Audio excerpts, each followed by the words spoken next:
The stars above the Zarnathi homeworld were quiet. That silence was broken when the skies turned red with fire. The core came from the edge of the galaxy. No one had seen them before. They attacked without warning. Cities burned. The Zarnathi fleet tried to fight but lost quickly. Whole worlds were destroyed in hours. The Zarnathi leaders had only one choice left. They sent out a distress signal. It was old tech, wide range, sent in every direction. Their last hope was that someone, somewhere, might hear it. Far from the Zarnathi system, on a small moon near Jupiter, a human outpost listened to space. The outpost was not very busy. Most of the time it just recorded dust and radio waves. Claire Morgan worked there. She was young, new to the job, and often bored. But on this day, something strange happened. Claire sat at her desk, drinking cold coffee when the signal came in. Her screen flashed red. She thought it was a glitch at first, but the sound that followed made her stop and listen. It was not natural. It was not from Earth. It was a voice, broken and scared. It asked for help. The computer tried to translate it. She called her supervisor, Commander Ryan Mitchell. He came quickly. Claire replayed the signal. Ryan stood still and listened.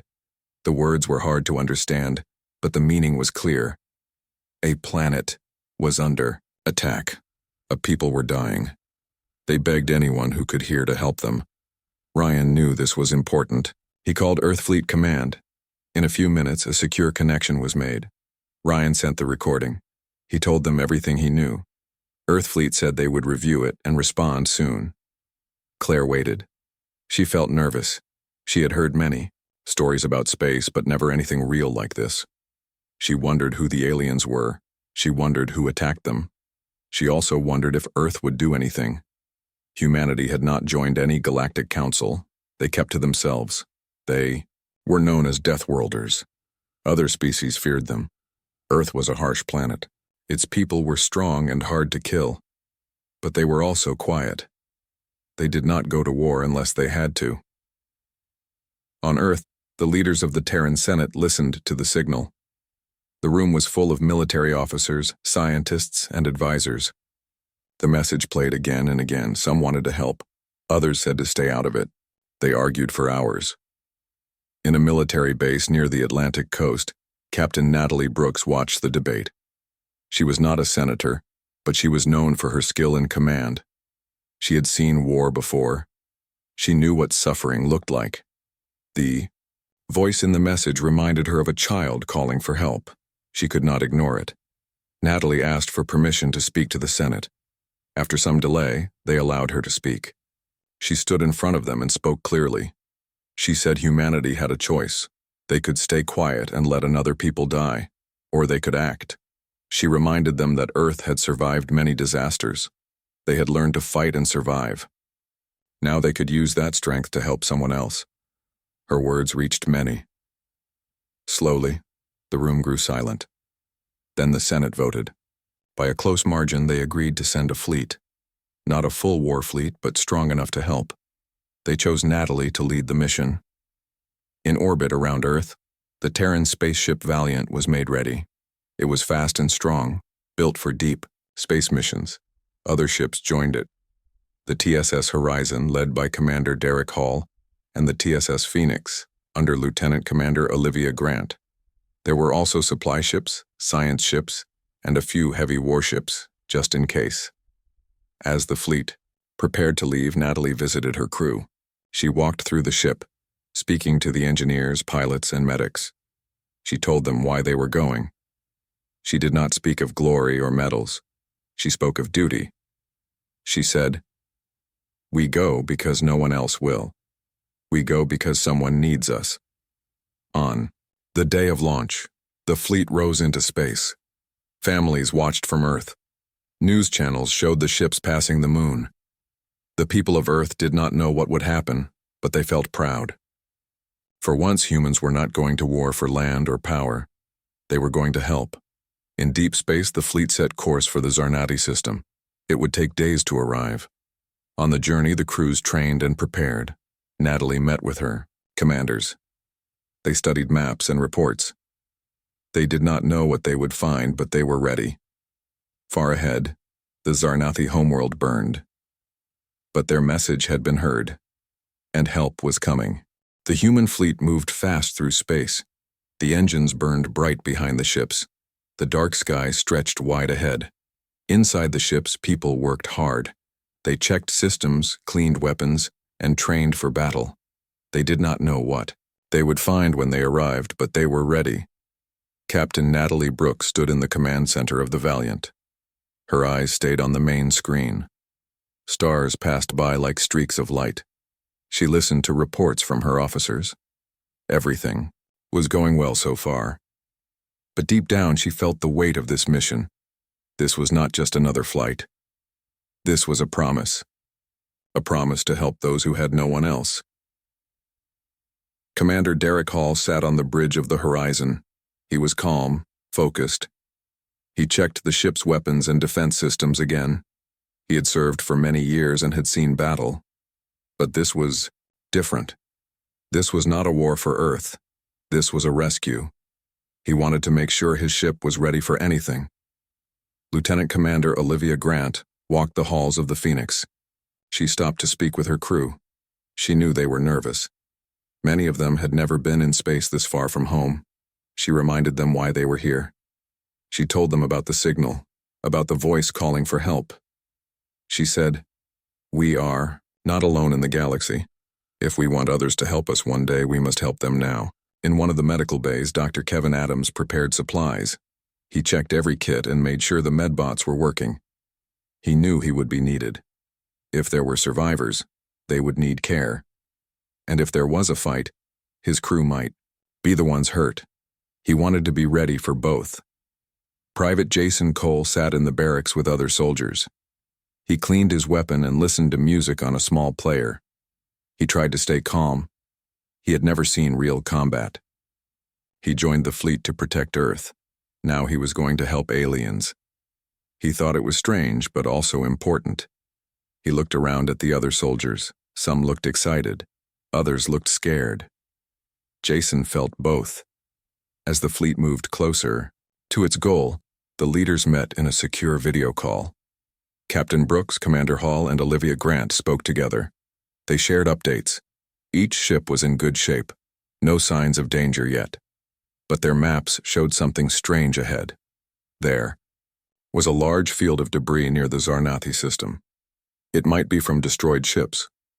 It might be a trap. Natalie said they would not stop.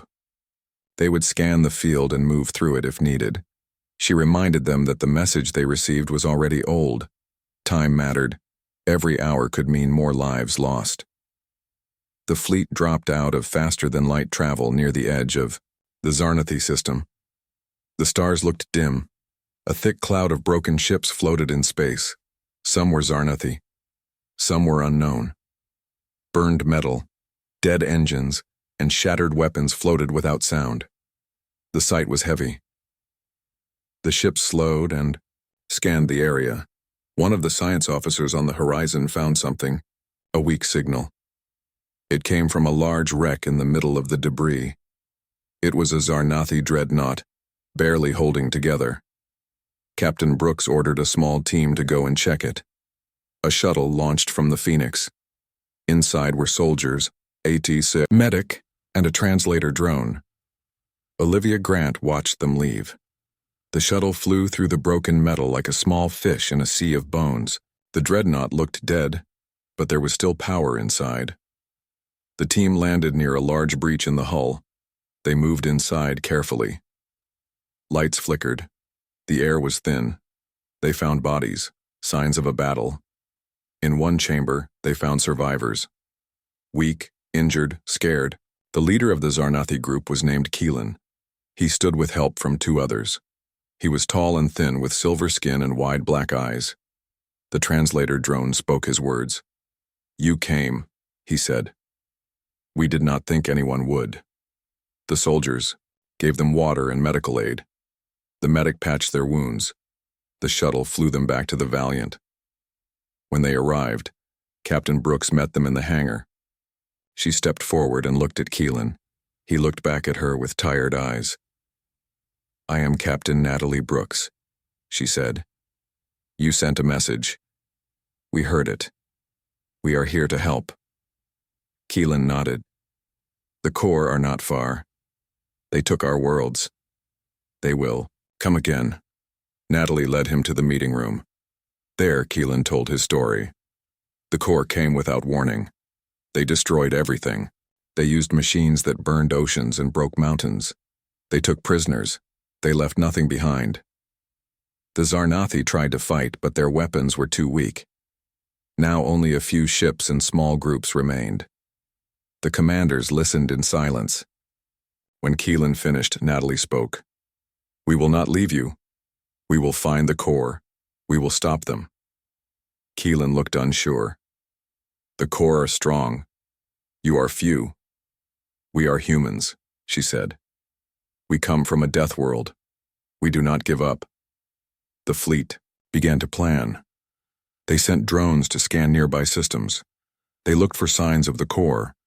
They found traces of energy, signs of ships, a trail. The Corps had gone deeper into the sector. The humans followed. The Zarnathi survivors stayed on the Valiant. They were fed, healed, and given safe rooms. Some cried, some just sat in silence. But when they saw the humans work, their eyes began to change. Fear slowly turned to hope. In the control room, Natalie looked at the star map. One system glowed red. That was where the Corps had gone. She knew what they had to do next. We go after them, she said. We show them what it means to fight humans. The order was given. Engines came to life. The fleet turned and moved again. Behind them, the broken system of the Zarnathi was silent. Ahead, the fire of war waited. The human fleet moved quickly through deep space. Every ship flew in tight formation, engines glowing like stars. Inside the Valiant, Captain Natalie Brooks stood in the command room. Her face was calm, but her eyes showed focus. She watched. The stars moved past on the main screen. The crew around her worked in silence. They were trained well, but all of them knew they were heading into danger. Commander Derek Hall of the Horizon called in. His face appeared on the screen. He looked tired but alert. He said they had picked up strange signals ahead. Natalie listened carefully. The signals were not like the Zarnathi distress call. These were sharp, fast bursts of sound. Olivia Grant from the Phoenix confirmed she also picked them up. Natalie ordered the fleet to slow down and form a tighter group. She didn't want any ship to get separated. Then she told the science team on the Valiant to analyze the signals. A young officer named Leo started working fast. He was good at decoding unknown transmissions. After an hour, he gave his report. The signals were from the Corps. The Corps were still in the system. They were scanning space looking for more targets. The fleet was not far from the Zarnathi homeworld. Natalie gave new orders. All weapons were to be powered up. Shields were to stay on standby. No one was to fire unless told. They had come to help, but they would defend themselves if attacked. Soon, the Zarnathi planet appeared on the screens. It was dark and broken. Fires still burned in the cities. Pieces of ships floated in orbit. Some still sparked with energy. Natalie felt a heavy weight in her chest. She told her crew to keep their eyes open. They were not too late, but almost. Suddenly, one of the outer ships reported movement. A group of unknown vessels was coming from the far side of the planet. They were fast and flying in a straight line. Natalie did not wait. She opened a channel to all ships and told them to hold position and prepare for contact. The unknown ships came closer. They did not answer hails. Then they fired. A red beam shot across space and hit one of the scout ships. The shields held, but the shock rocked the ship. Natalie's voice rang out clearly. She ordered the fleet to defend. The human ships responded with perfect timing. Cannons fired, missiles launched, space lit up with explosions. The Corps ships were strong but wild. They moved fast but without coordination. The human fleet worked as one. Every ship had its job. The Valiant led the attack, hitting the biggest targets. The Horizon flanked the left side. The Phoenix moved quickly and struck from behind. Natalie gave sharp orders. She watched every move. She never shouted, but her voice was firm. The crew trusted her. Olivia Grant's ship took a hit, but she stayed calm. She moved her ship into position and gave cover to a damaged transport ship. After 20 minutes, the core ships began to break. One exploded, another turned and tried to run. Derek Hall's ship chased it and disabled its engines. The rest of the enemy ships scattered. Some flew into the planet's atmosphere. Others vanished into space. Natalie did not order a chase. They were here to protect, not destroy. She told the fleet to stay in position. Then she opened a channel to the surface. There was no answer at first. Then, a weak voice came through. It was rough and shaking. It was a Zarnathi officer. He said they were still alive but hiding in the ruins. They had seen the fight in the sky and feared the worst. Now they saw human ships and did not know what to think. Natalie spoke slowly. She told them who they were and why they came. She said, they heard the call and answered. The voice on the other end paused. Then it thanked her. Others joined the channel. More voices, some crying, some cheering. The Zarnathi survivors could not believe help had come. They asked what would happen now. Natalie told them they were safe for now. She said the fleet would stay and guard the planet. Medical teams would land soon. They would help the wounded. Engineers would bring power back. Food and water would be shared. Humanity did not come for power, they came to save lives. Landing teams were sent down. Soldiers, doctors, and builders walked through the broken cities. They helped pull survivors from fallen buildings. They gave medicine to the sick. They cleaned the air and set up shelters. The Zarnathi watched in silence. Some did not trust, at first. But slowly they came out. They saw the humans did not take or ask. They only gave. On the third day, Natalie walked through a ruined street. A young Zarnathi child ran up to her and gave her a small stone. It had marks on it, a symbol of thanks. Natalie took it with a quiet nod. Around her, humans and Zarnathi worked side by side. The battle was not over. The core were still out there. But for now, the Zarnathi were not alone. Humanity had come. They brought war when needed, but also hope. And they were not leaving in space. The fleet watched the stars. More ships would come. The message had been sent. The Deathworlders had answered. And the galaxy would never forget it. After the first wave of attacks, the fleet remained on high alert. Patrols circled the skies above the Zarnathi planet, watching for signs of the core. Captain Natalie Brooks received regular updates. Repairs continued across all ships, and many were already back to full strength. Natalie sat in the command room looking at the image of the planet below. The damage was great. Entire cities were gone. Roads were broken, towers fallen. Yet there was life. Small groups of Zarnathi were rebuilding. With help from the humans, they were putting up shelters and bringing power back to certain areas. Lieutenant Brian Ross entered the room. He had just returned from a rescue mission on the surface.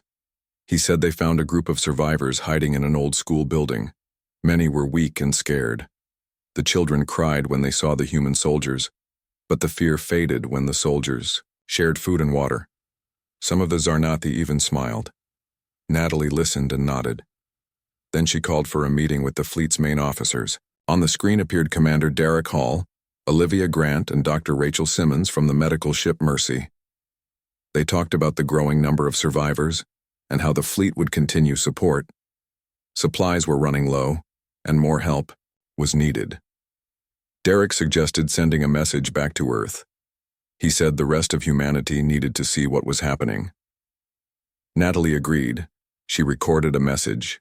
In it, she explained what the fleet had found, what they had done, and what they were still doing. She spoke clearly.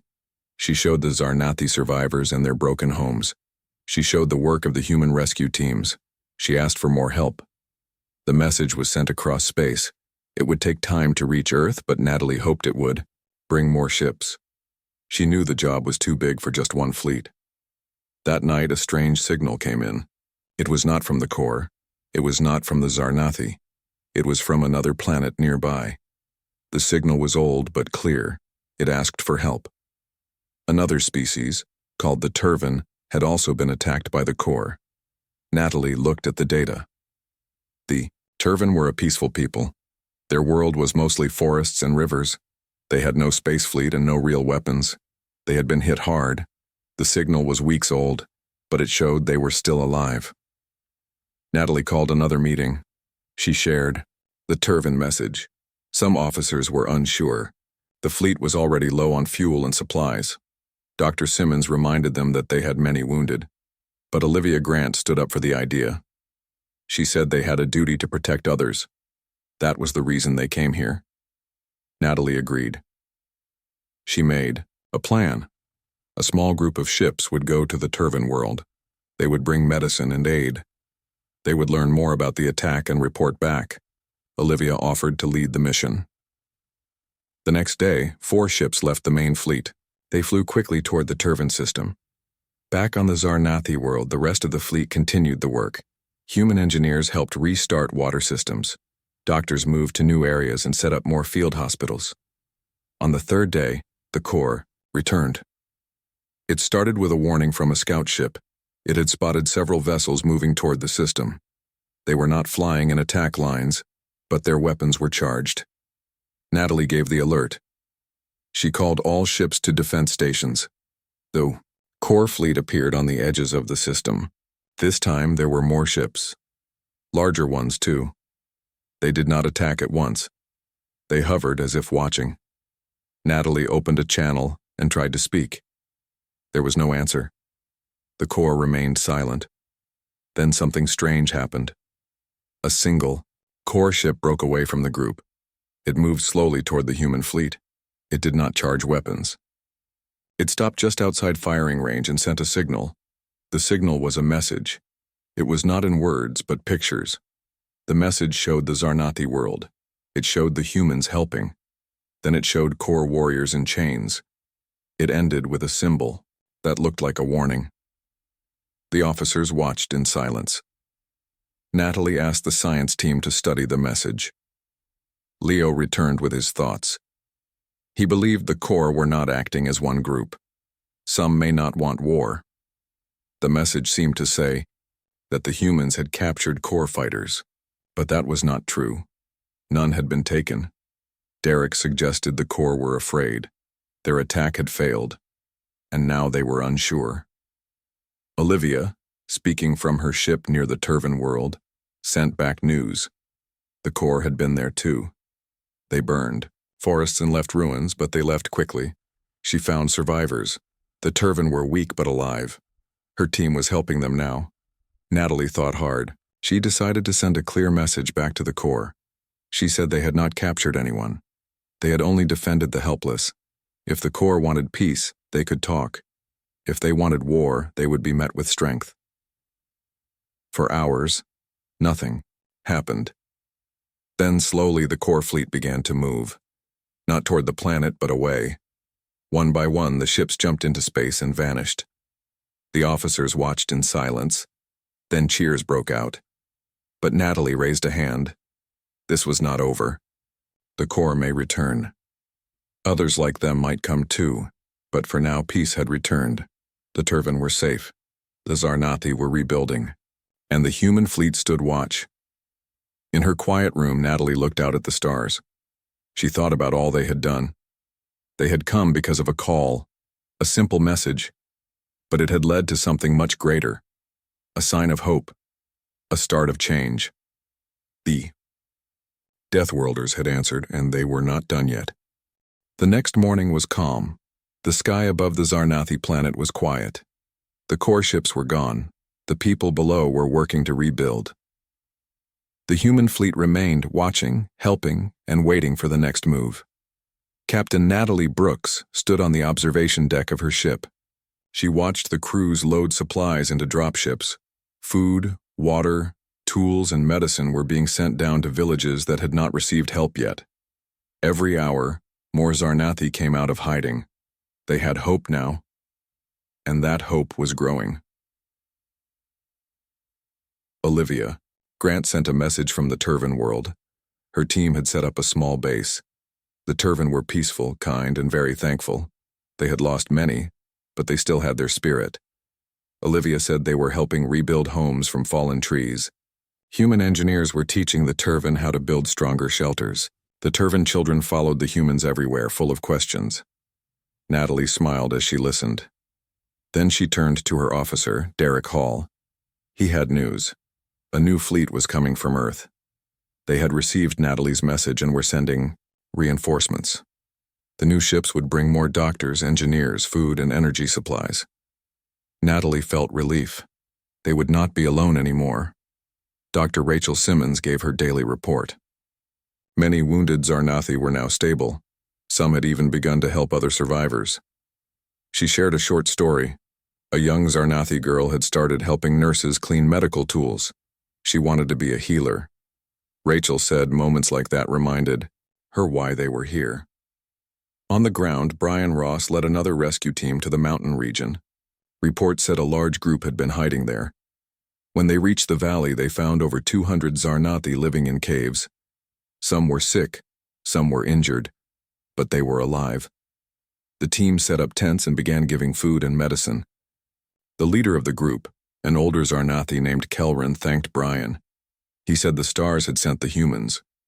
Meanwhile, the science team continued to study the core signal. Leo and his team worked day and night. They believed the core fleet had left not because of fear, but because of confusion. The humans had acted in ways the core did not expect. They fought back, yes, but they also helped others. The core did not understand that. A week passed. The second fleet from Earth arrived, 20 ships, some for battle, some for aid. Commander Melissa Green led the group. She met with Natalie and the others. She said Earth was proud. The message had reached people. Now, the whole world knew what was happening in this part of space. Melissa brought new orders. They would stay and protect this region. The Turvan and Zarnathi worlds would become protected zones. The humans would build outposts to watch for any return of the core, and they would offer help to any other species that asked.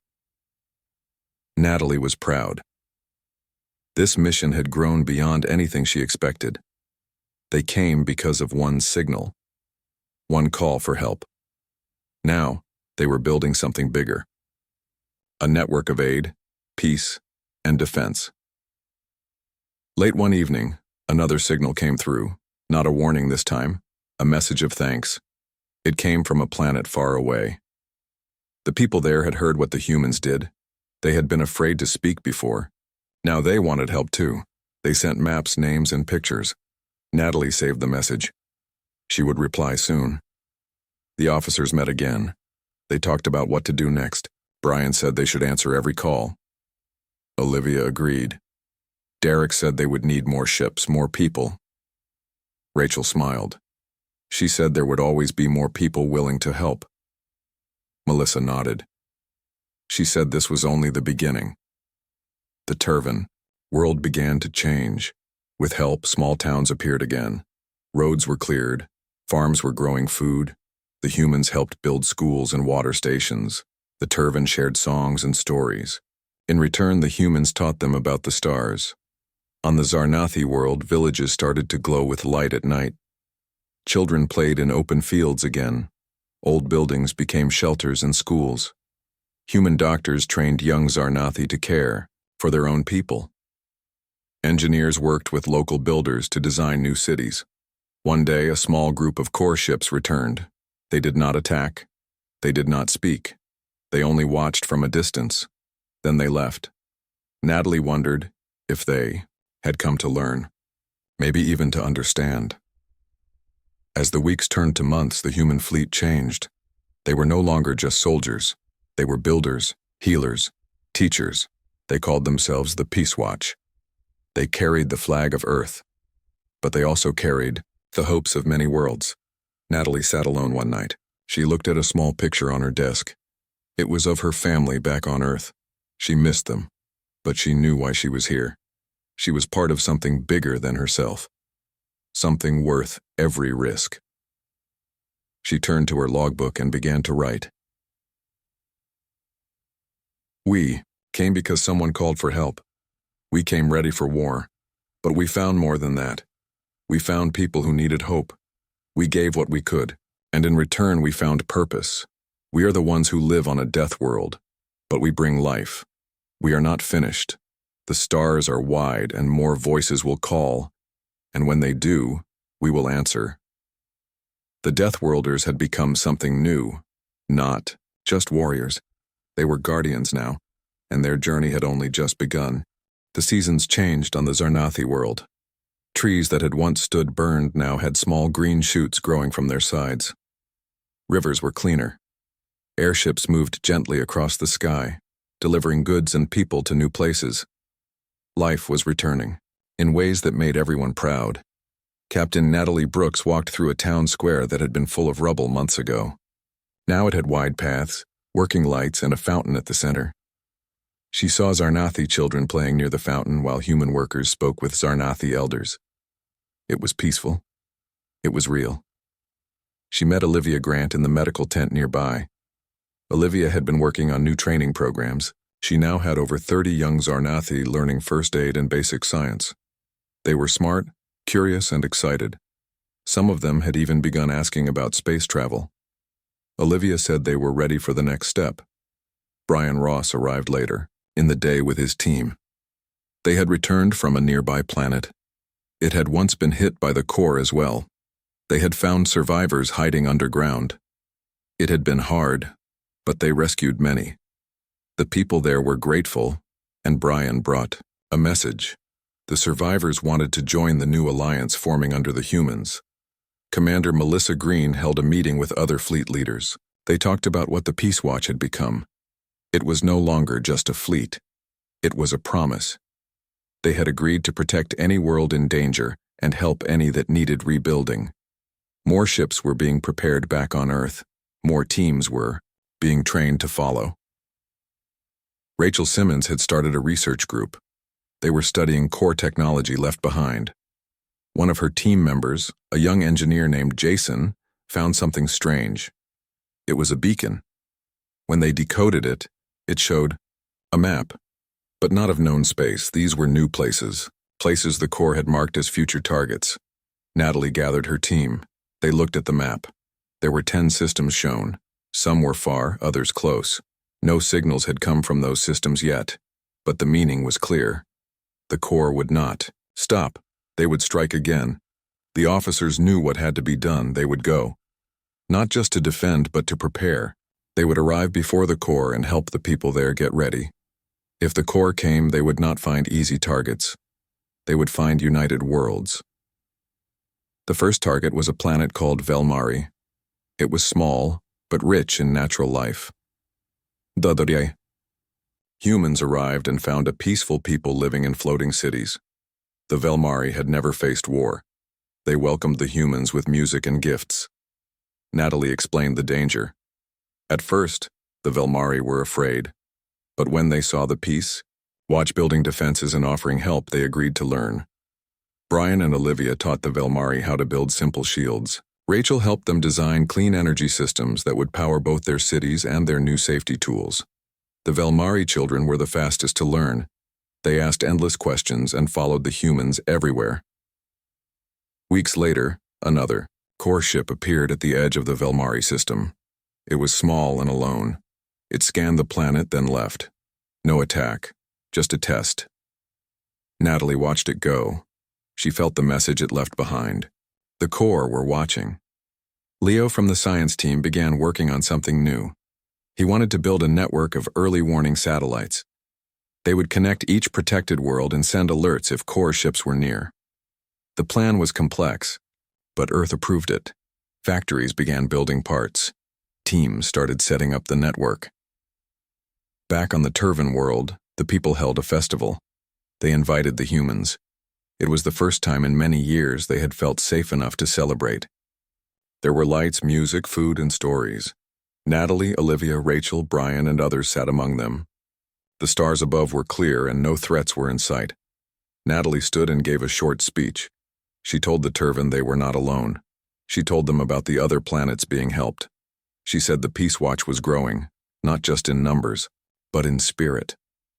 The people clapped, cheered, and many cried. Later, a young Turvan child gave Natalie a simple drawing. It showed human ships flying with birds and stars, above smiling Turvan, Zarnathi, and others. The words at the bottom said, "You came when no one else did." Natalie kept the drawing in her logbook. It reminded her of their duty. One morning, a new signal arrived. It was from a race called the Veil. They had heard of the humans and wanted to speak. Their planet had also faced core raids. They had managed to hold them off, but were tired.